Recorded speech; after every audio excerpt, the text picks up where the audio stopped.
Beyond the buzzer, inside the game, this is Sports IQ with Larry Smith.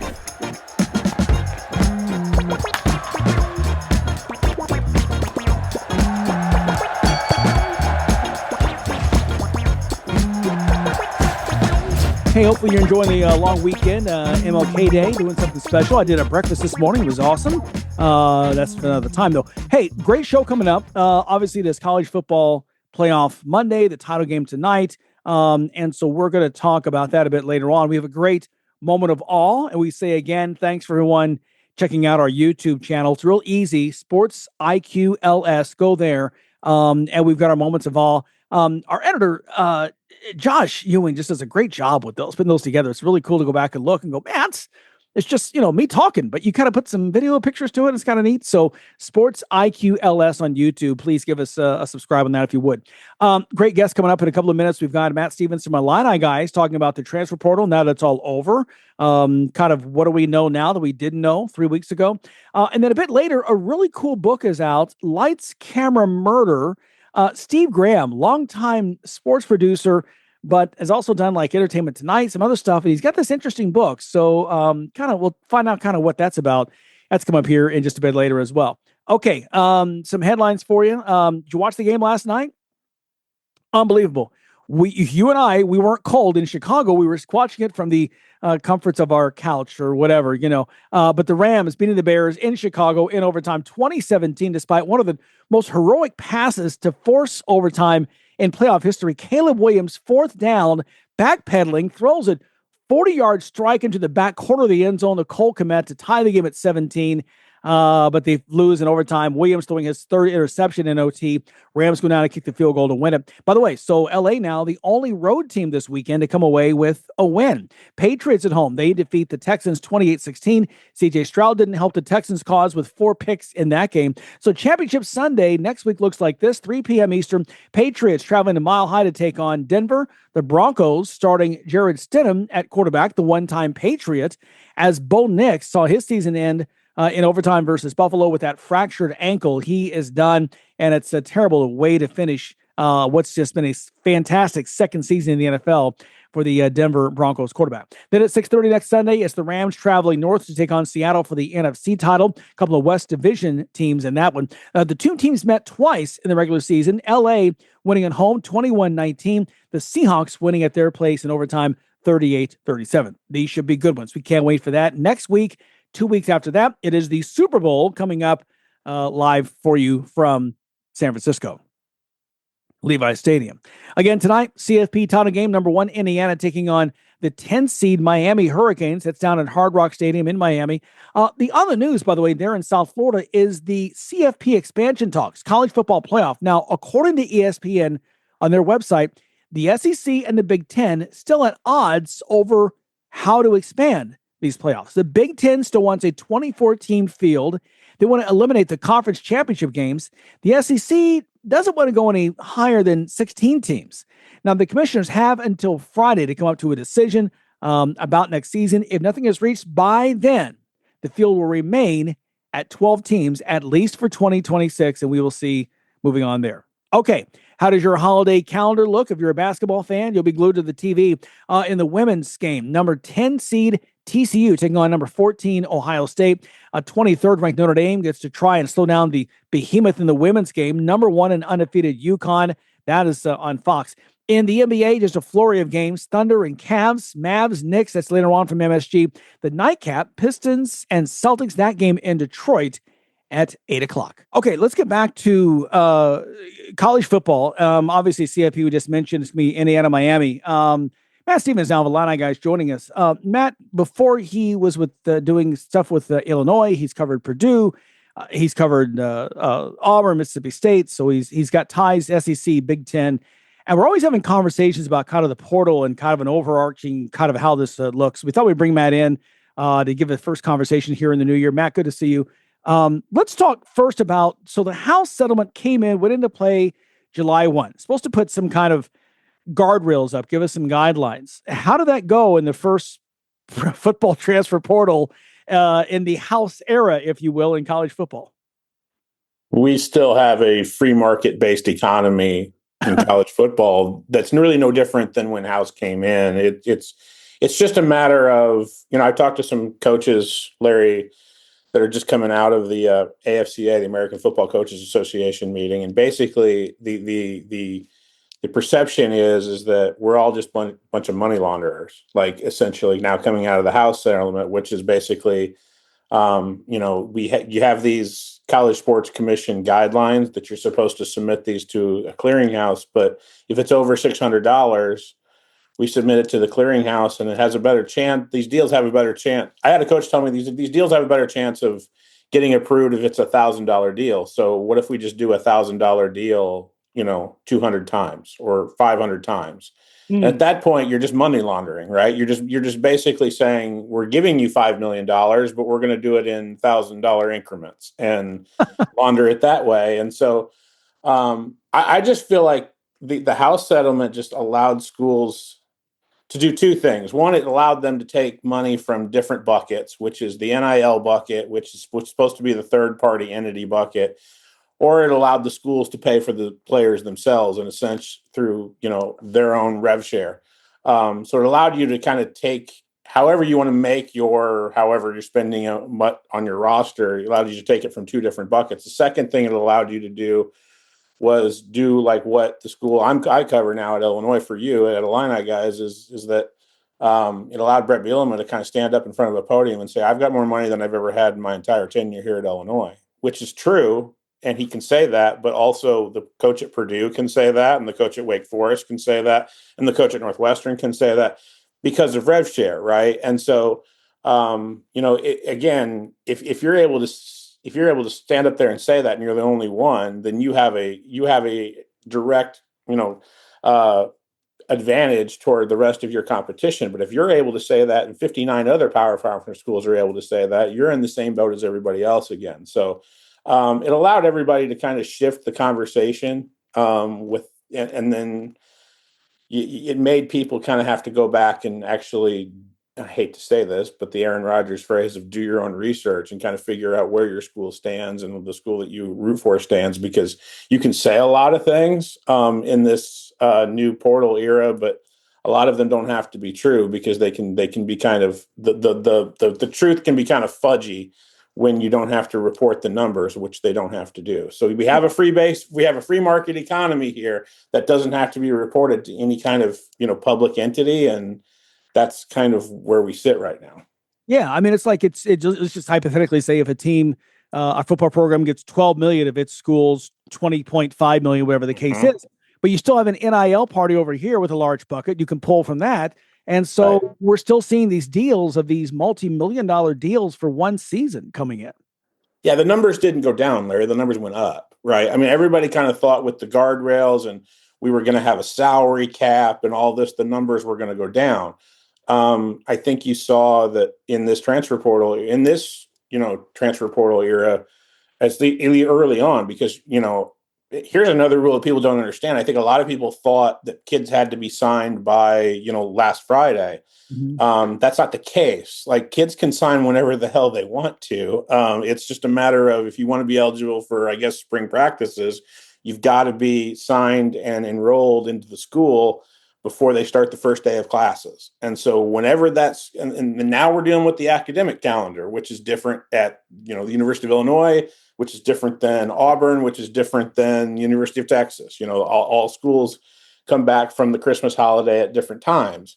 Mm-hmm. And some schools still only deal with quarters and they don't deal with the semester system. So like at UCLA, you can go all the way until probably the summer and not have a real big impact, which is what you saw with Nico Amalala last year, was that they went through the whole summer and then grabbed Nico because they work on the quarter system. And so they were able to get him enrolled late because, you can basically enroll a student at 4 different times instead of 2 different times. And so you work around the academic calendar. So none of this really got fixed except for, there were guidelines that were put together by a college sports commission that aren't being followed. Because, oh, by the way, like half of the schools in the Power Conference won't sign this document that says we recognize the College Sports Commission as the governing body of what we're doing. the other half that want to spend, I'll just put it out plainly, that want to spend $30-40 million on their roster every year, basically say we have two governing bodies that we recognize: the United States of America and the state in which we live in. We don't recognize anybody else, and if you have a problem with that, we'll happily take you to court. And so none of those things got resolved with House. The only thing that House allowed was that I think that administrations could say, we're going to take this money from this bucket or this bucket. And if we take it from our bucket, which is the non-NIL bucket, we think that we have a deal that is in place going forward that can allow for, multi-year deals to happen. But it didn't decrease the amount of money that kids are making. It actually increased it. And then because it allowed you to take money from two different buckets, right? Right. And so why would you think the money was going to go down if you were allowing somebody to take? If I have two checking accounts instead of one, why would you think I would spend less money? Like, I don't that's the part that felt kind of weird to me. And, oh, by the way, it's a free market economy, which I'm totally for.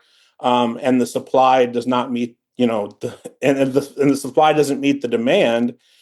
The demand's going to be really, really high, and that means the money, the prices, and basically with the bids for these types of elite players that enter the portal are going to keep going up. Yeah, that's fair. Well, then you bring up a good point, though. I think, and this is just, I'm throwing a number out there. Sure. It's in the ballpark, but there's no real. I don't have the number right now in front of me. Roughly, nobody does.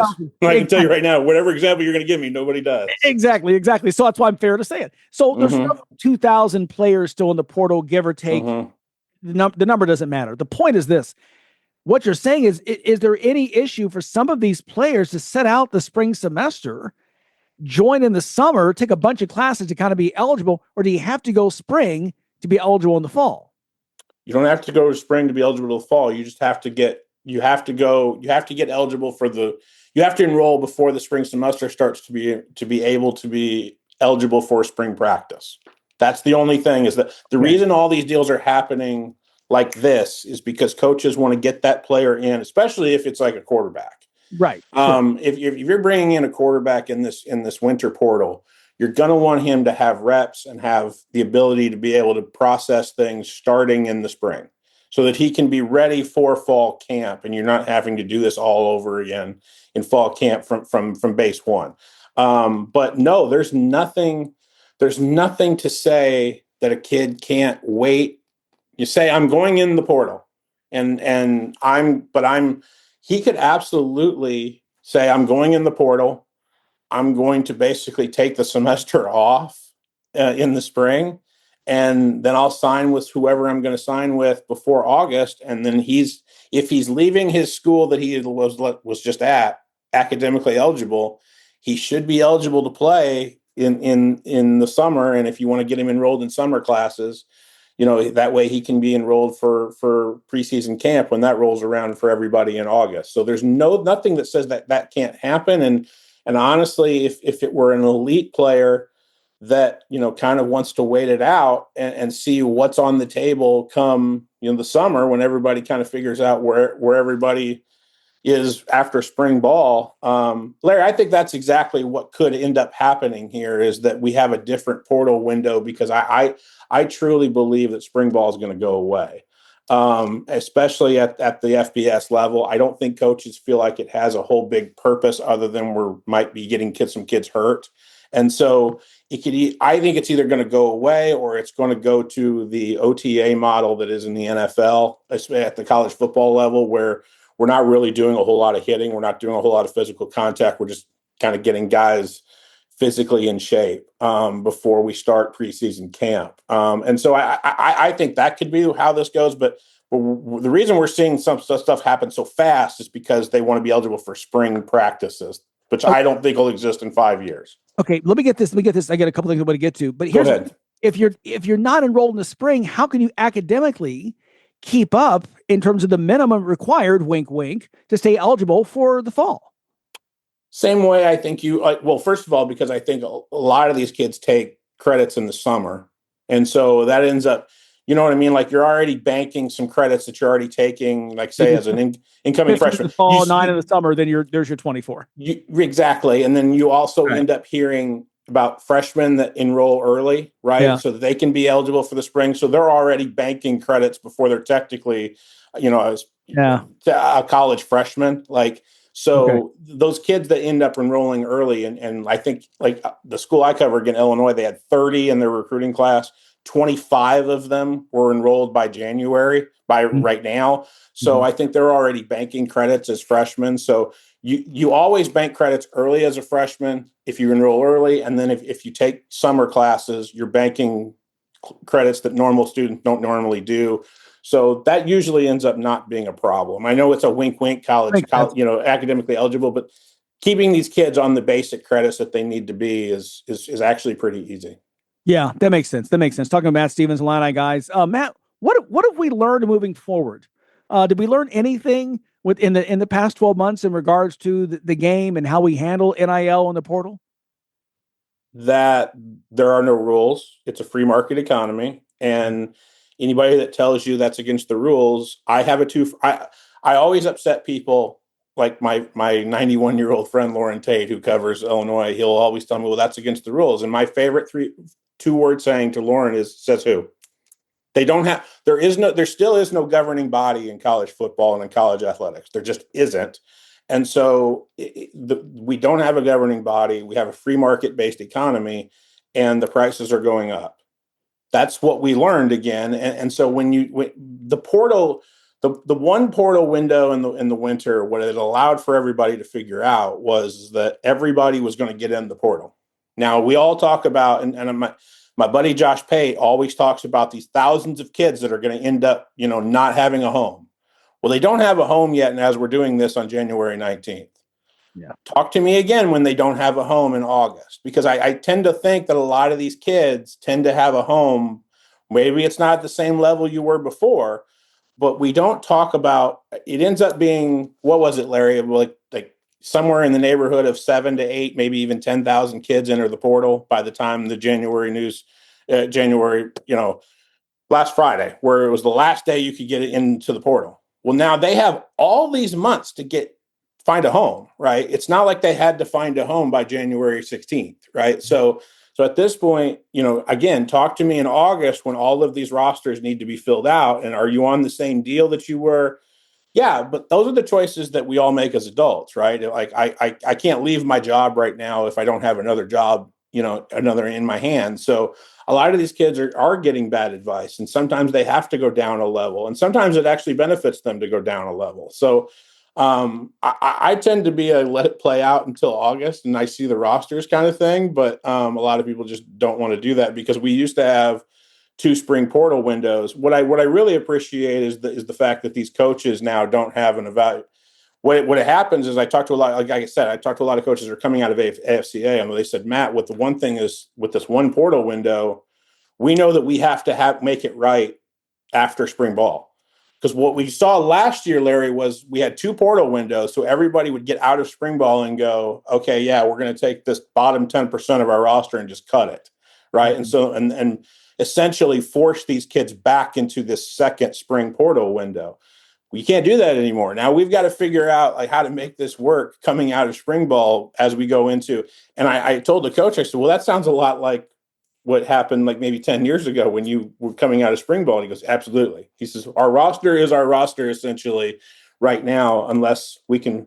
He says, the only thing that you can do acquisition wise after spring ball is grad transfers. Because once again, Larry, if you're a graduate transfer, these rules do not apply to you. You can sign or get in the portal whenever you want because you have a degree in your hand. Wow. Okay. I got 1 minute left. I can make this really quick. Sure. So we just saw last week college hoops changing their portal rules. They're going to wait till after the championship game. Gee, what a novel concept. The academic calendar is different in the spring. Given what changes, if any, do you think we'll see in 2026 regarding next year's football portal? The basketball portal was hilarious to me, Larry, because I always told people yes, tell me that's when the transfer portal window in basketball now doesn't end until after the championship game's over, right?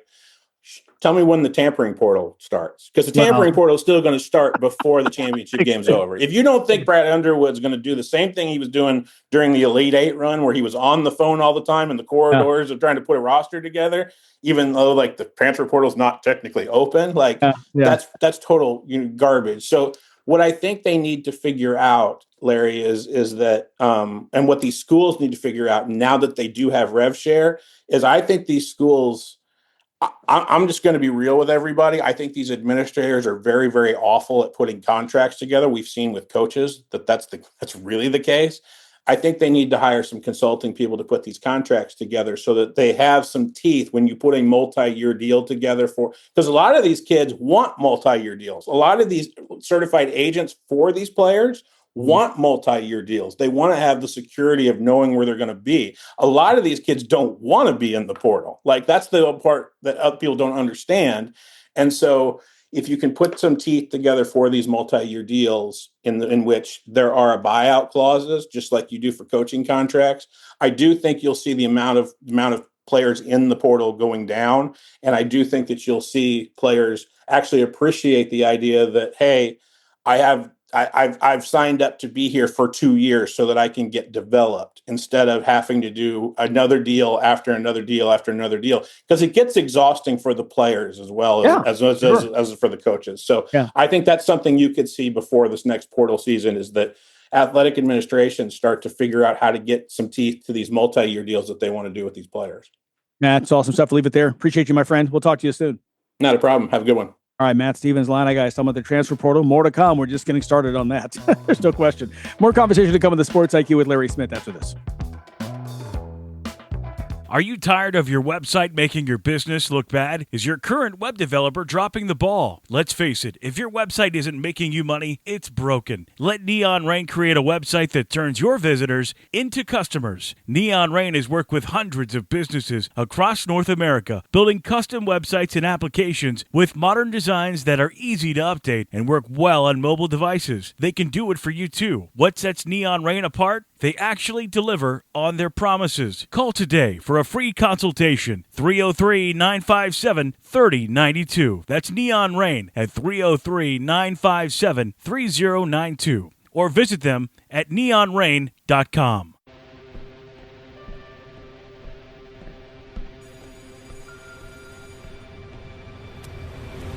Hey, loser. Leave me alone.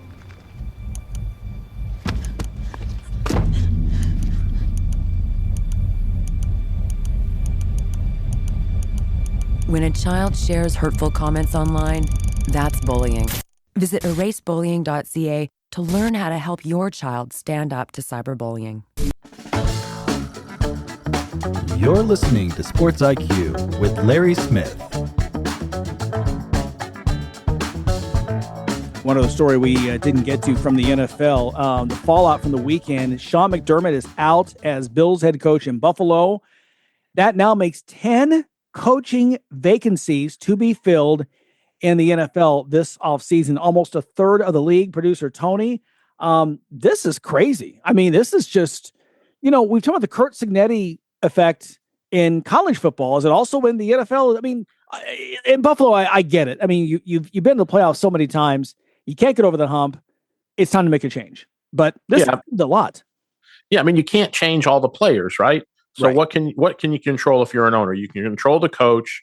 In Buffalo's case, I think they also need to get rid of the GM. Too many missed draft picks.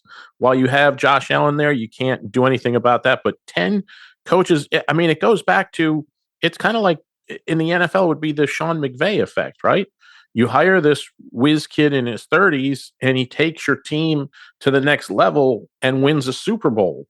And people from his coaching tree are getting jobs. And you see the job Dan Campbell does in 2 years. He takes the most morebound franchise in NFL history, the Detroit Lions, to a 15-2 season. Yeah, they didn't get over the hump, but he's only been there 4 years, maybe now 5 tops.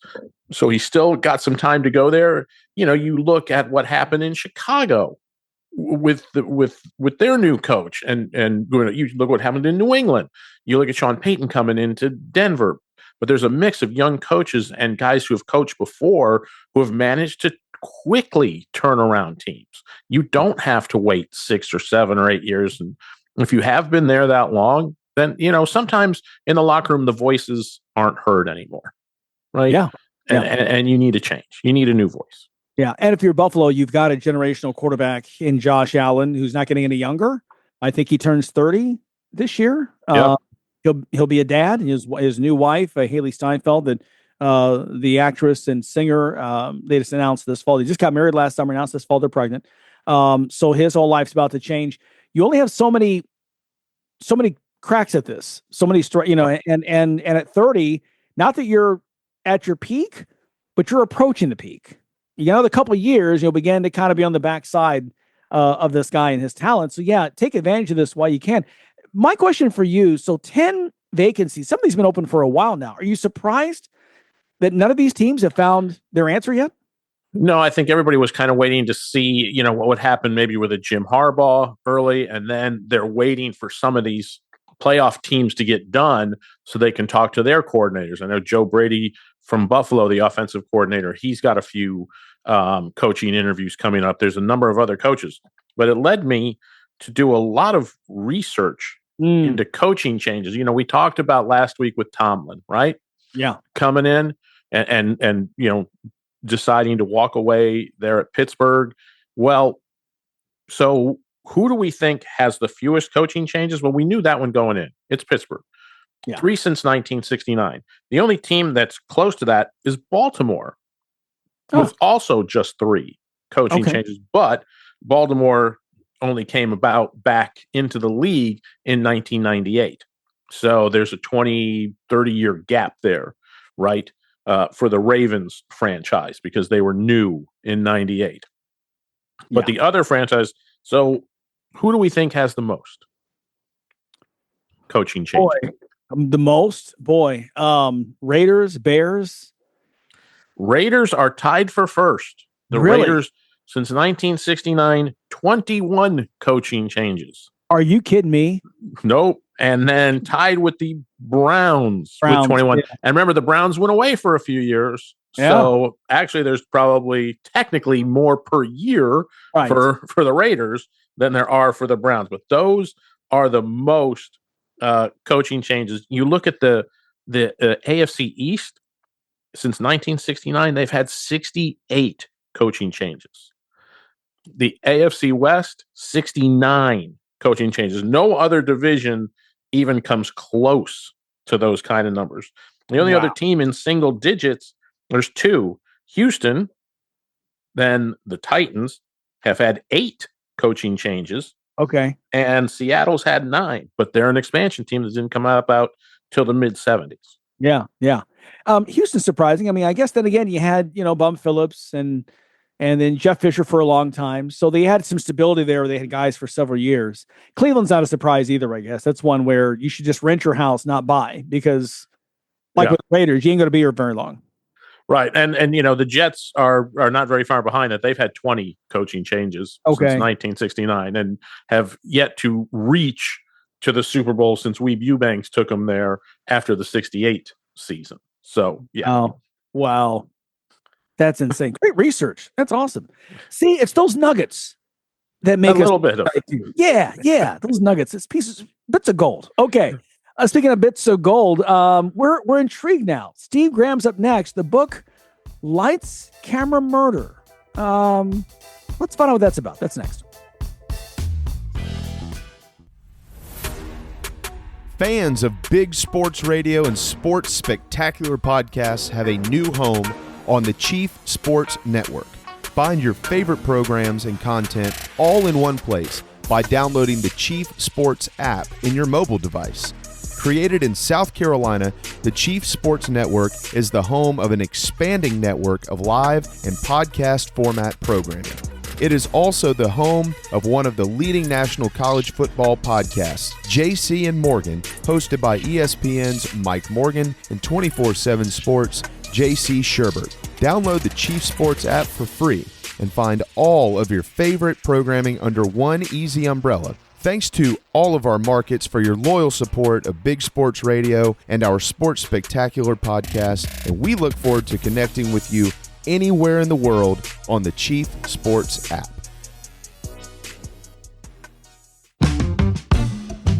You're locked in to Sports IQ with Larry Smith. So, as I've mentioned to you guys, I mean, I'm older than dirt. I've done this forever. Literally, last week, celebrated my 38th anniversary in the business. So, which is cool. And that's another conversation. But I say that to say this. I get a chance to meet and work with a lot of really talented, really cool people along the way. And one of them is our next guest, Steve Graham, a longtime sports producer. You name it, he has done it. And he's got a new book coming out that we really wanted to talk about. It's called Lights, Camera, Murder. So now that I have your attention, hello to Steve Graham. Steve, good to see you. Happy New Year.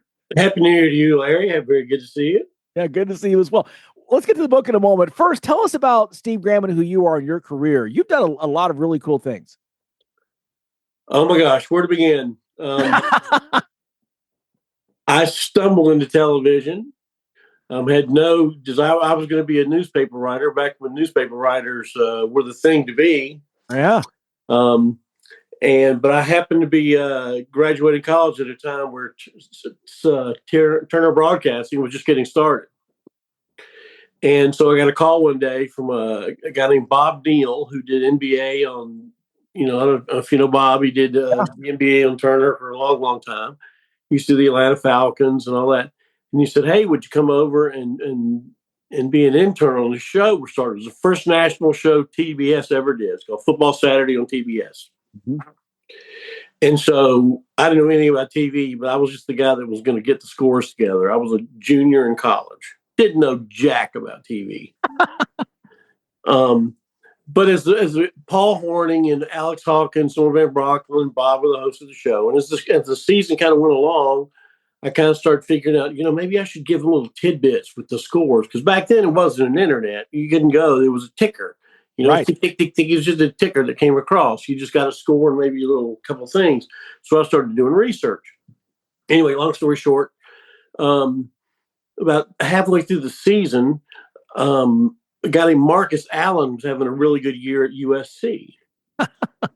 And so I started feeding the guys some information about different athletes and all that. And Bob asked me, would you come over to a production meeting on Tuesday at Turner Broadcasting? And I'm like, sure, I'll come over there. I'm young, I'm stupid, I don't know what's going on. So I go in the meeting room. And it's a long table, like 30 seats, So I go in like a dummy trying to start sitting down near the front of the table. I was quickly ushered to the back of the room where the people who are supposed to sit there and shut up and not talk are supposed to sit.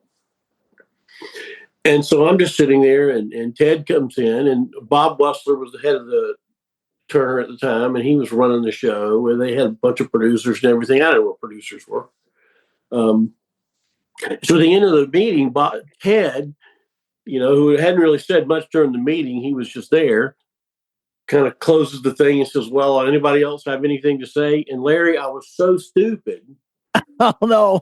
When he said, does anybody else have anything to say? I thought he really meant, does anybody else have anything to say?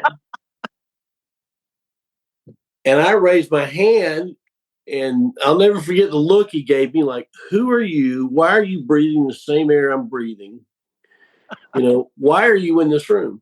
But anyway, that's when I told the room about this Marcus Allen guy. Mm-hmm.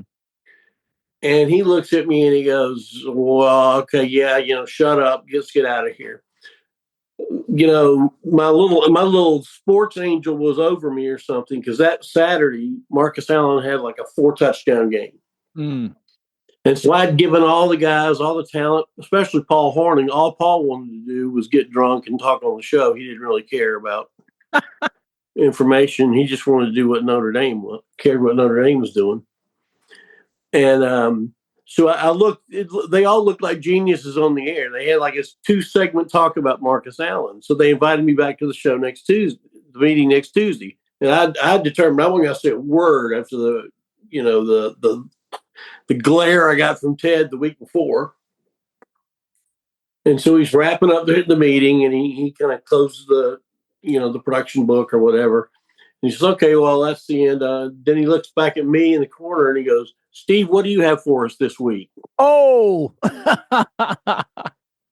that's how I got into television. There you go. That is awesome. That is awesome. Now, did you go to Georgia? Is that where you went? I went to Georgia, and I went to Georgia State and to Georgia. Okay. Went to them both. Okay. I actually, believe it or not, got a scholastic scholarship to Georgia State my last 2 years. So, and for financial reasons and all that, my family was not really, that well to do. So I took the full ride scholastic scholarship. Yeah. Believe it or not, I grew up in Florida, and I was a Florida fan. Okay. And then when I got hired by Coach Dooley to do a bunch of stuff for Georgia, and I did 26 home videos for Georgia. I did all this home Munson's Greatest Calls for Georgia. I did the Georgia football games, produced them live for like 20 years. But it was really the thought of me selling home videos. It wasn't blue or orange or red and black. It was the color green that transformed me. Sure.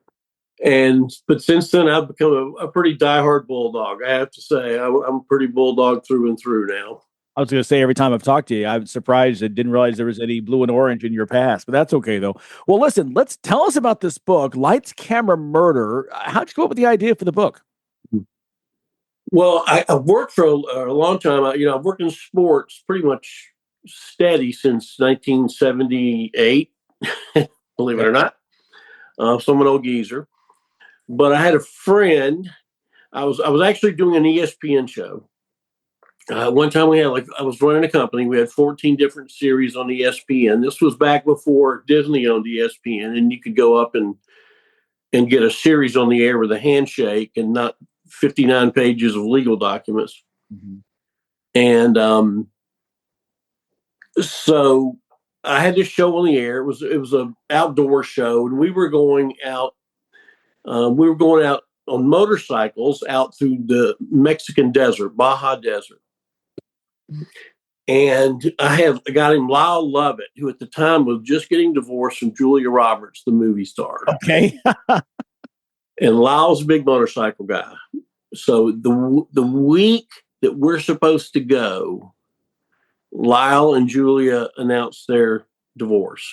Okay. So People Magazine, the whole world is trying to get, and I'm sorry if I'm digressing, but ended up trying to get to Lyle Lovett.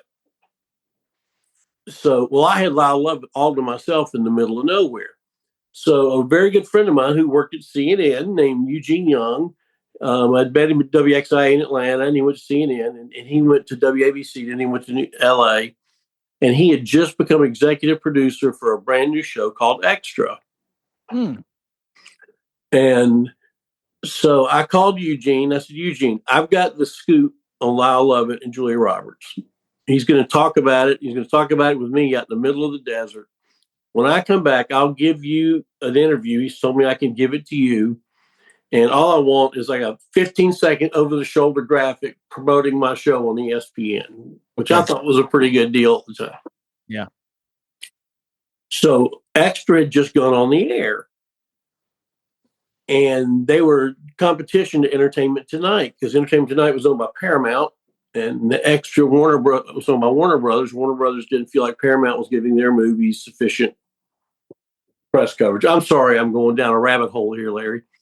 But it all boils down to Extra got the big exclusive on Lyle Lovett. It kind of put Extra on the map as a show. It was the first scoop they ever got over Entertainment Tonight.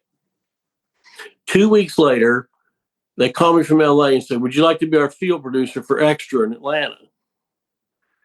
I'm like, crud, I don't know. I mean, would you like to start doing it? I've been sports my whole life, Right. But anyway, so a lot of negotiations going on. I became the field producer for Extra, which I did for almost 30 years. While I was still doing all my Georgia football stuff and all the ESPN shows I would do and all that. But I became Extra's guy in Atlanta. So I was the sports guy for Extra, but I was also the hillbilly guy for Extra. And I say that by being, I don't have a face for television. I'm not the pretty boy. I learned that early in my career. You're not going to be on the air. And I got a hillbilly accent. But what they would do is they would send me to all these crazy stories anywhere in the country.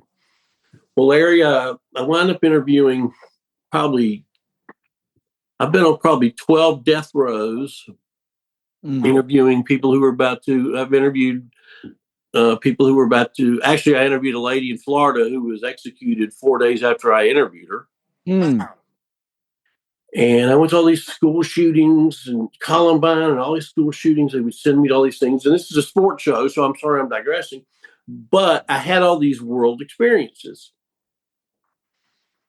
And so I kept just filing them away. I'm a pack rat. I keep newspapers. So one day I decided, you know what? I'm going to change the name to protect the innocent, but I'm going to turn these into a book. About a sports producer, because most people don't know what producers do. Right. It's like you and I have been having a bunch of football games and things together, and for better or for worse, you guys are at the front men. The announcers are the front men. Yeah. And the producers, you get a name mentioned at the end of this broadcast. If the talent feels like they like you that day, if they're mad at you, they won't say your name. So nobody really knows what producers are, what they do. And so I decided to take all my experiences and put them into this book. And it's a story about serial killers. It's got some sports stuff in there, too. I use some of my sports contacts in the book to help find crimes. And there's a twist to it where I actually get arrested for a murder that I'm helping to uncover because I've embarrassed the police. Oh, okay. Is this set there in Georgia? It's all over everywhere. It's based on real life. I mean, literally real life stories that really happened to me. Wow. Okay. That is crazy. And so the book is called Lights, Camera, Murder. Out on Amazon. Is this your first book? This is my first book, yes. What was that? I've got about 2 minutes here. What was that experience like? What was very fun. I mean, people ask me, I say it took me 40 years to live and 4 months to write. Because when I sat down and actually did it, the words flowed. Yeah. And as a writer yourself, that sometimes the words don't flow, but I was very fortunate in this particular instance, the words flowed. Yeah. That is cool. I'm working on the book of my memoirs, hopefully have out this year. It's done, but I didn't like the flow of it. Yes. Well, that's why I say, you know what? I'm only going to do this possibly once. I don't know if I'll ever do another one. We'll see. But I'm like, it's got to be better. And that's why I'm like, and I've got friends, in Atlanta last month. Oh, when's the book? It's coming. It's got to be better. So yeah, I understand it completely. No, Steve, I was just going to say, I think this is really cool what you're doing. This is awesome. I can't wait to read the book, Lights, Camera, Murder. Man, we appreciate your time and good luck with the book. And let's talk again soon. Thank you very much, Larry. Appreciate you having me on. All right. Thanks so much. Once again, Stephen Graham joining us. Steve Graham, longtime producer, just told you what a great career too bad we only have a short segment because we'd like to find out some other things about Paul Hornung and Atlanta sports back then. Of course, share some Ted Turner stories. But again, Lights, Camera, Murder is the book. It is on Amazon. Be sure to check that out. All right, we got more to come here on the Sports IQ with Larry Smith.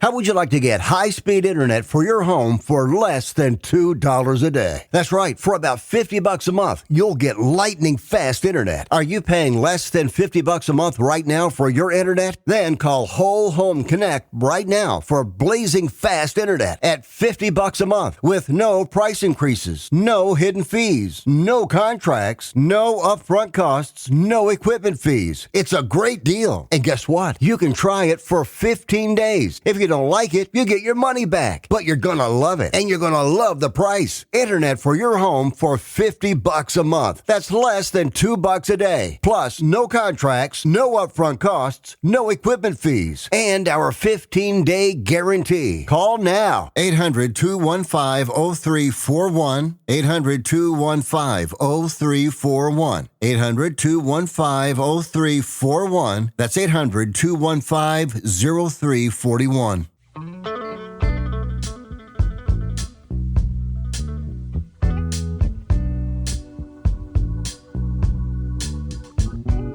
College basketball, Cole, a little bit of start again.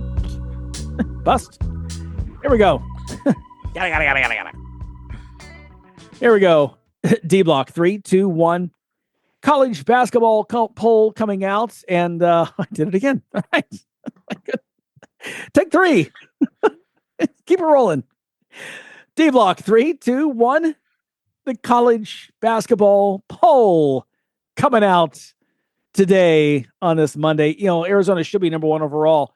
I look for Nebraska to be top 5. Iowa State lost twice.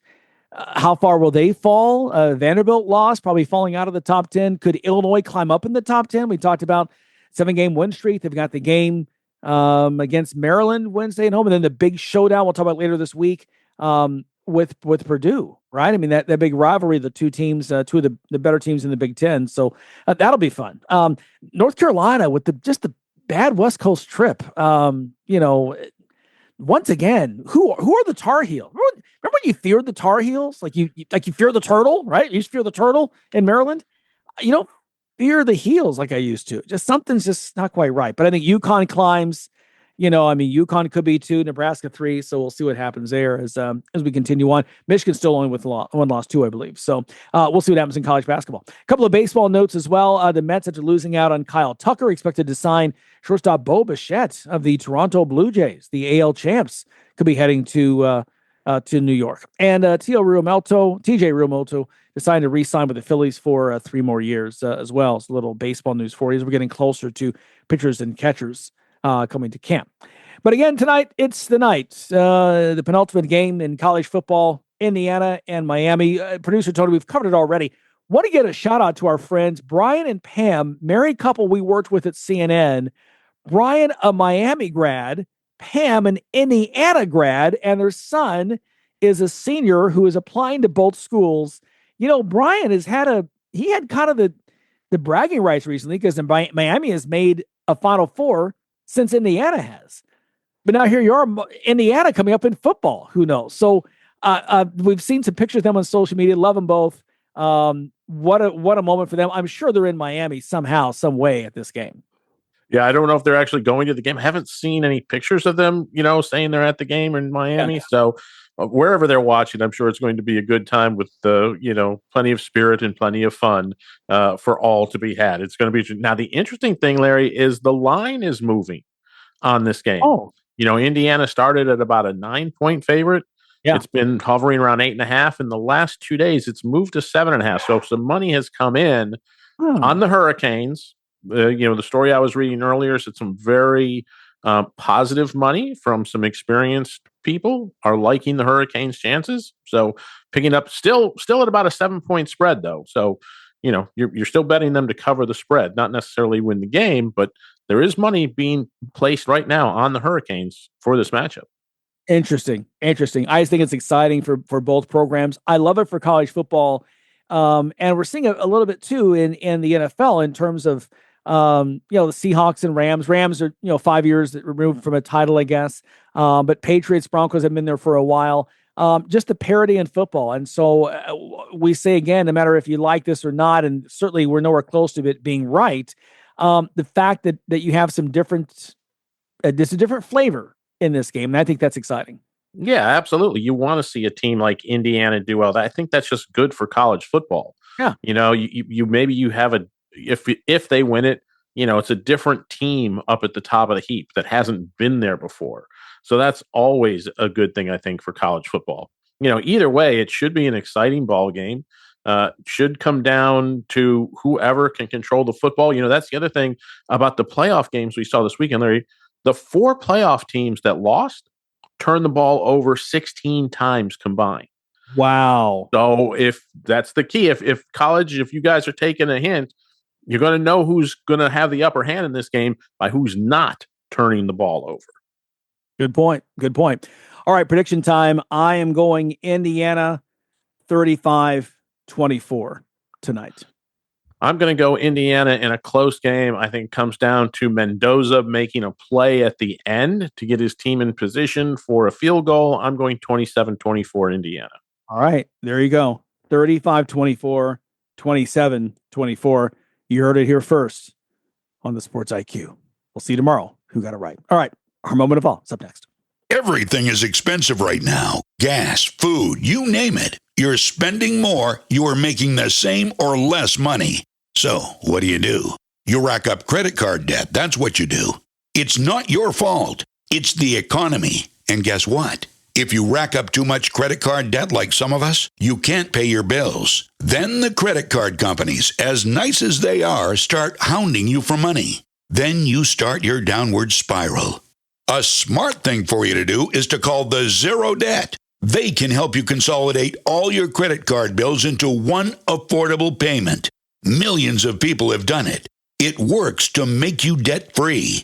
Make this free call right now. It costs you nothing to learn more. 800-507-7293. 800-507-7293. 800-507-7293. That's 800-507-7293. All right, time now for a moment of awe. It's fitting on this MLK holiday that we pay tribute to Willie O'Ree 68 years ago Sunday, January 18th, 1958. O'Ree suiting up for the Boston Bruins to break the NHL's color barrier, despite being legally blind in his right eye due to an errant puck earlier in his career. But neither that nor the racist taunts that he could hear at every arena could keep the native Canadian from making history. Willie O'Ree turned 90 last fall. He lives in Southern California, still serving as the NHL's diversity ambassador, and he's still the first and only NHL player to receive the Congressional Gold Medal, getting that from President Joe Biden back in 2022.